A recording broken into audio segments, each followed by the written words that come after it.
ED द्वारा सुकमा जिला कांग्रेस कार्यालय को अटैच कर दिए जाने को लेकर पूर्व मुख्यमंत्री भूपेश बघेल ने भारतीय जनता पार्टी पर तीखा प्रहार करते हुए अधिकारियों को चेतावनी दिला ली कि अधिकारी इतने दबाव में काम न करें, सत्ता बदलते देर नहीं लगती।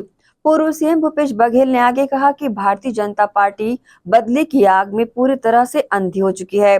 अब पार्टी कार्यालय को निशाना बनाकर उसको ईडी के माध्यम से सील करवा रही है। भाजपा उस भ्रम में है कि उनकी सरकार हमेशा बनी रहेगी, जबकि हमारे जनरल सेक्रेटरी ईडी ऑफिस जाकर ईडी को पूरा बयान दे चुके हैं, पूरा दस्तावेज दे चुके हैं। इसके बाद भी उसे सील कर दिया गया है। इसकी जितनी निंदा की जाए कम है। उन्होंने अधिकारियों से कहा कि वे इतना दबाव में काम ना करें, सत्ता बदलते देर नहीं लगती। भाजपा जब एक अंगुली सामने करती है तो 3 उंगलियां उसकी तरफ रहती है, इस बात का ध्यान रखे। एक आखिरी बात मैं कहना चाहूँगा, भारतीय जनता पार्टी बदले की आग में बुरी तरह से अंधी हो चुकी है।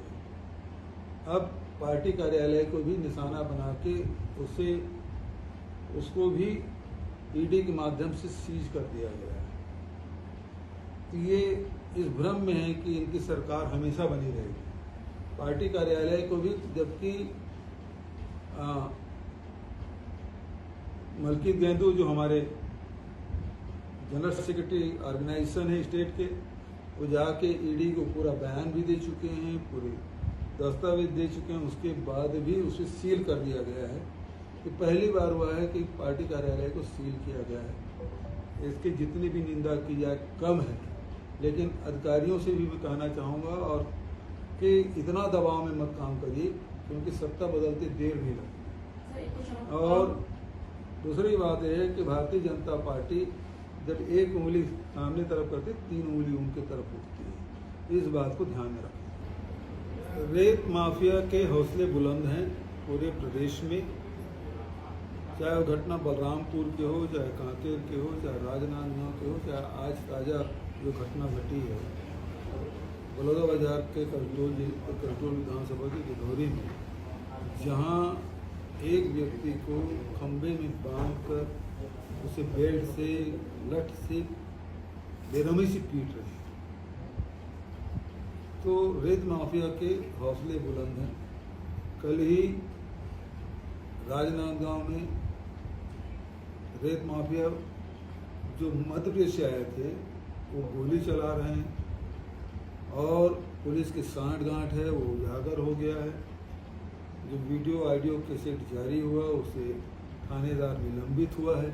बलरामपुर में एक कांस्टेबल को मार दिया गया है और पत्रकारों को गरियाबंद में पत्रकारों के साथ जो घटना घटी है। इसके पहले रेत माफिया सबसे पहले जो किया था सुकमा जिले में, जहां 4 पत्रकारों के गाड़ी में गांजा रख के उसे नारकोटिक्स एक्ट में उसे बंद कर दिया गया, तो पेशी में। ये डबल इंजन की सरकार होने का फायदा भारतीय जनता पार्टी उठा रही है, क्योंकि कोई जांच नहीं हो रही। कोई शिकायत करोगे कहाँ करोगे, कोई कार्रवाई नहीं होना। नांदगांव जिले में भी अवैध शराब पकड़े गए थे, मध्य प्रदेश के शराब पकड़े गए थे, यहाँ सरकारी दुकान में पकड़े गए और पानी मिला हुआ शराब मिल रहा है, रेट भी बढ़ा है, दुकानें भी बढ़ी है और घटिया शराब भी परोसा जा रहा है, नकली शराब भी परोसा जा रहा है। तो ये डबल इंजन की सरकार होने का फायदा भारतीय जनता पार्टी उठा रही है और उसका खामियाजा प्रदेश की जनता उठा रही है। तो जब ये स्कूल, पहली बात तो ये है कि स्कूल बंद नहीं होना चाहिए। बहुत मेहनत के बाद वहाँ के लोगों ने स्कूल खुलवाया ताकि बच्चे पढ़ सके, शिक्षा सुलभ हो सके, आम जो गरीब बच्चे हों उनको, इसके लिए स्कूल खोला गया है। अब उसको पिछले समय रमन सिंह सरकार थी तब भी बंद किया गया था, 3000 से अधिक स्कूल, और अभी 10,000 से अधिक स्कूल बंद किए जा रहे हैं। एक तो बहुत भौगोलिक दृष्टिकोण से बहुत बड़ा क्षेत्रफल है छत्तीसगढ़ का, दूर दूर बसाहट है और वहाँ स्कूल बंद कर रहे हैं। इसका मतलब ये है कि आदिवासियों को, ग्रामीणों को, गांव में रहने वाले हमारे अनुसूचित जाति के, जनजाति के, पिछड़े वर्ग के लोगों को भारतीय जनता पार्टी की सरकार ने अभी तक के पहले तो घुसपैठिए के खूब आरोप लगाए। अब सवाल ये है कि कितने बांग्लादेशी यहाँ रह रहे हैं, कितने रोहिंग्या रह रहे हैं, कितने पाकिस्तानी लोग रह रहे हैं। सरकार अभी तक के उसका जवाब नहीं। मैं विधानसभा में प्रश्न भी लगाया, लेकिन इसका कोई जवाब अभी तक सरकार नहीं दे पाई। माइनिंग डिपार्टमेंट भी, बल्कि शिक्षा विभाग भी विष्णुदेव साय के पास है। आज स्थिति ये है कि संवैधानिक पद में बैठे हुए डॉक्टर रमन सिंह जी, मुझे एक अखबार के माध्यम से पता चला कि इसमें सीधा रमन सिंह जी सचिव को पत्र लिख रहे हैं।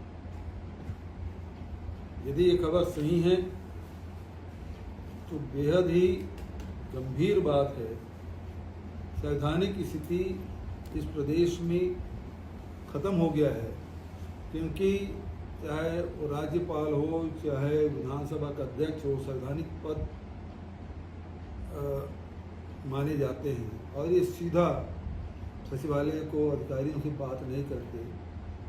बहुत हो गया तो सरकार से सवाल जवाब पूछते हैं। लेकिन डॉक्टर रमन सिंह जी 15 साल मुख्यमंत्री रहे, अभी विधानसभा के अध्यक्ष हैं, दोनों पद में का अनुभव है। और इस प्रकार से पत्राचार करना डायरेक्ट सचिव को कि शिक्षा विभाग में जो युक्तिकरण किया गया है उसमें उन्होंने प्रश्न उठाया है, और अब मुख्यमंत्री पे उसको विश्वास नहीं है, सीधा सचिव को पत्र लिख रहे हैं।